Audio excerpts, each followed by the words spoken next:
Good afternoon, everyone. It's very good to be back. I start by paying brief tribute to Baroness Thatcher, who of course died yesterday. A very sad day for Britain. She was, as David Cameron, I think, said, probably our greatest peacetime Prime Minister. She was an individual who transformed the political and economic landscape of Great Britain, a person who changed the political argument in profound ways. Many of the policies and ideas she espoused, which were controversial at the time, such as the fact that government should not run the national airline, should not run oil companies, should not run railways. These are ideas which are now common currency throughout the world. She was also a towering figure on the international stage, not just in the role she played with Ronald Reagan and Mikhail Gorbachev in the fall and the end of communism, but in the way in which she helped to re-establish Britain's place in the world after many years of post-war decline. So her passing is indeed a sad day. Ladies and gentlemen, the last year has been a very important one for relations between Britain and Indonesia. You may recall that David Cameron's government, when it came in, made a very deliberate strategic decision to prioritize the relationship with this country, one which is of growing importance on the international stage. And this is now really starting to make itself felt. Since I last spoke to you, we've seen a significant picking up in the pace of high-level contacts between the two countries. Most recently, the visit to Indonesia by the Secretary of State for Defence and Development. But the highlights, of course, were the Prime Minister's visit to Jakarta last April, the first by a British Prime Minister since 2006, and the state visit of the President to London in October. These were about ceremony and symbolism, but first and foremost, they were about taking a hard look at the relationship and identifying those areas on which Britain and Indonesia are going to place most emphasis in the years ahead. At the heart of this is the trade and investment relationship. Both the leaders have committed themselves to a doubling of trade volumes by 2015. They've also committed themselves to expanding defence links, cooperation in education, joint working in areas of foreign and security policy, and to confronting the challenges of climate change. There are, of course, many other important areas of collaboration, but these are the four on which they're going to focus most carefully. The state visit was a powerful mix of ceremony and business. It was the highest honour that the British government can bestow on a foreign head of state, and was designed to fulfil two objectives. First, to signal our admiration for what this country has achieved in just over a decade, in which it has moved from autocracy to be the world's third largest democracy, and from economic basket case to member of the G20, and the important role the President himself has played in the transformation. Second, it was designed to demonstrate our intent to develop the relationship to the benefit of both nations in the years ahead. There's a sense both in London and Jakarta that relations between Britain and Indonesia, while always good, have tended to underperform over recent years, and there's a shared determination to put that right.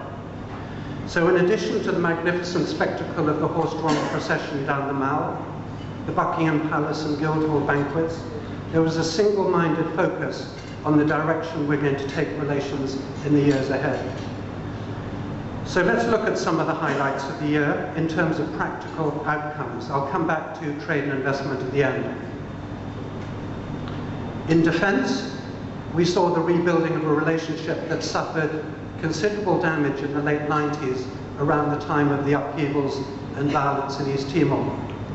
The UK is now providing support to Indonesia's growing role in international peacekeeping, is advising the government here on procurement and other important policy areas, and is starting now to pick up some significant bits of defence sales business for the first time in many years. Education was a real highlight. We've seen a 22% increase in the number of student visas issued to go to the UK for study. That's the highest increase in percentage terms among any of the countries in the Asia Pacific. We've seen 15 new memoranda of understanding concluded between the UK and Indonesian educational institutions, plus 2 formal government-to-government agreements. We've reached an agreement with the Ministry of Education, which will see them send 150 academics, many at PhD level, at their expense to the UK over the next 5 years to study. 150 each year for the next 5 years. We saw 41 British institutions participate in the Education UK exhibition in March, the biggest number in the last 10 years. We were delighted to welcome over 3,000 visitors to that over 2 days, and we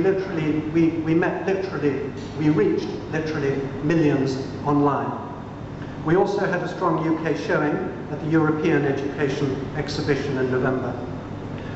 Representatives of UK universities are visiting in ever greater numbers. We had several here last month with a parliamentary mission, and we welcome another training and education group towards the end of this month. In foreign and security policy, we've seen a significant pickup in collaboration. David Cameron and the President, together with the President of Liberia, are heading the global effort to devise the successor to the UN Millennium Goals, the benchmarks the world will use in the coming decades to judge progress in key areas such as poverty reduction, maternal and child mortality, and access to health and education. Our 2 countries are co-chairing the Open Government Partnership, which aims to open up and demystify government processes around the world. We're working closely together in the G20 and in the panel on aid effectiveness. William Hague will be visiting Jakarta soon to review with his counterpart progress in the areas we have highlighted. We've seen a continued focus in our collaboration with Indonesia in the important area of combating radicalism, a study in which they continue to register notable success, but where we can't afford to relax.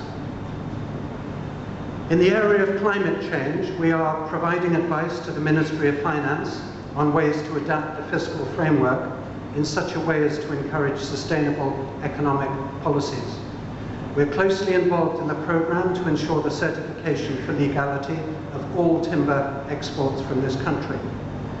We've launched a fund to support public-private partnerships into alternative energy projects. For example, a new waste-to-energy project in Yogyakarta. In partnership with the French Development Agency, we're accelerating the mobilization of investment in low-carbon projects and unlocking the flow of finance through state-owned banks to the private sector.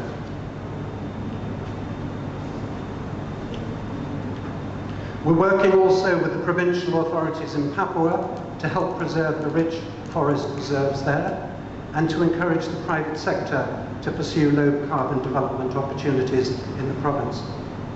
But trade and investment has been at the center of this effort. With the economic challenges to our own economy mounting and the Eurozone still in trouble, it's vital we expand and develop our trading relationship with dynamic economies such as this. Our strategy is to support, with your strong help, British companies coming into this market, but at the same time, also to address what we see as barriers to entry. The past year has seen many notable successes. Let me share a few of them with you. The visit of David Cameron saw the signing of a major deal for 11 Airbus A330s, the UK content of which is around 20%. Rolls-Royce announced in July 2012 that these aircraft will carry their Trent 700 engines. There has been a subsequent order for 200 A320s, a value of around £24 billion from Lion Air. During the visit of the President to London, BP announced a $12 billion expansion of their significant investment in Papua. We saw a range of companies establish or extend their presence in Indonesia. New Look's brand launch took place on 31 May this year. The company now has a number of stores in Jakarta and Bandung. Arab reopened its Jakarta office in September. Diageo opened their representative office last month. Prudential launched its asset management business, Eastspring, in Jakarta in October.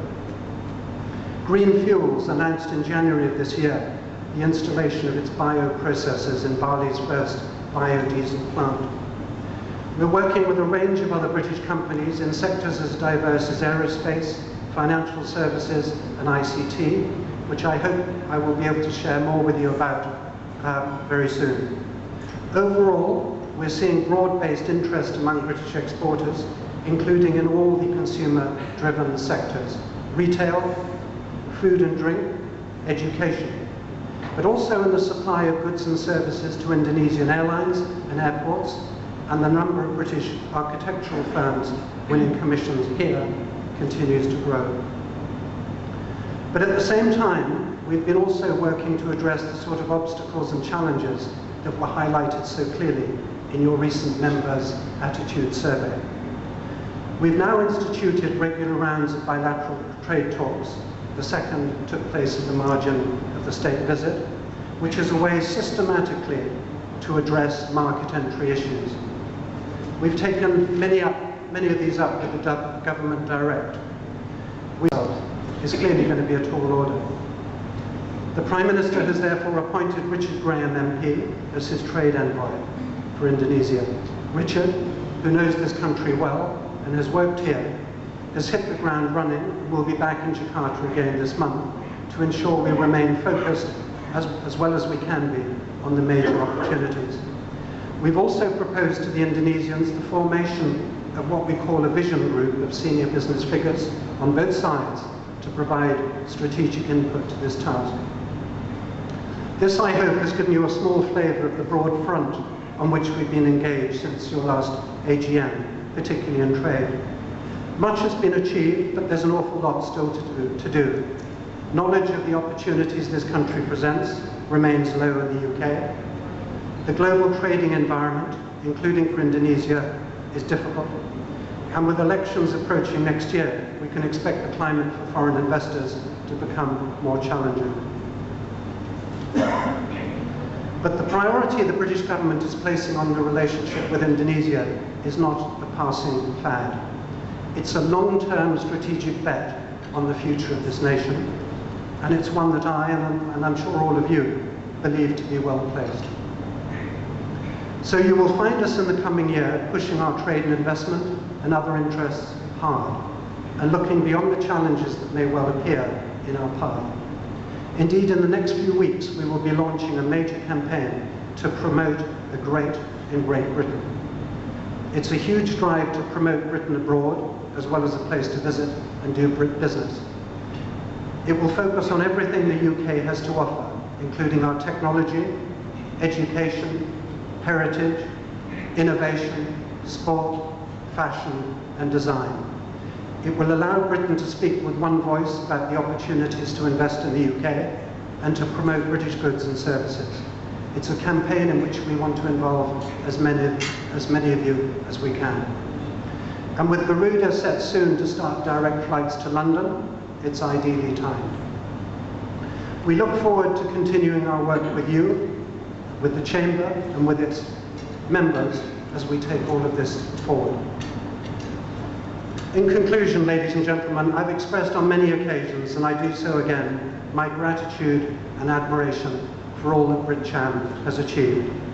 Indeed, so effective has been the collaboration between us that we are now working with the board to extend it in a significant way, which will see BritCham gradually taking on the provision of a range of services to UK companies in the market. This is a long-term project, but it's one that carries real benefits in allowing the Chamber to develop a new stream of business, in allowing British companies to benefit from your professional insight, and in allowing us to focus on major project opportunities.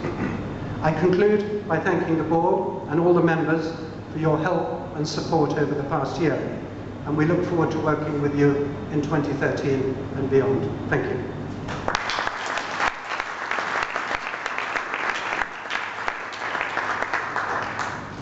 And now, can I ask you to be upstanding for a toast?